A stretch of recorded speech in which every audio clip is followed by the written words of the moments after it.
Sorba babriu jong pi thaba kumki kjat sni haba pi phai changa Isur iba jem jong pi pendap men sim tili haba pi kren yanga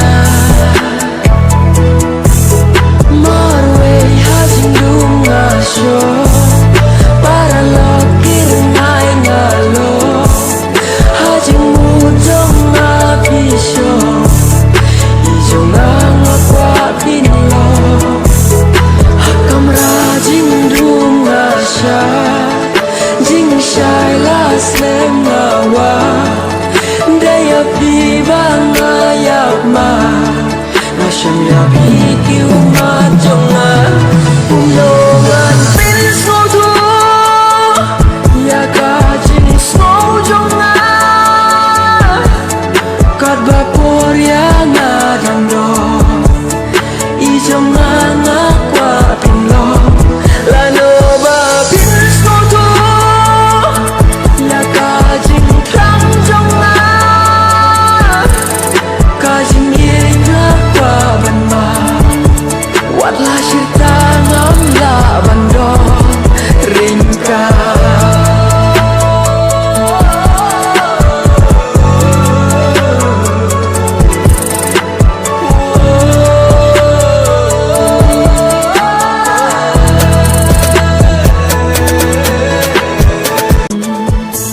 nakirmen bapin snow tu ban pen paru nga snow kyu haba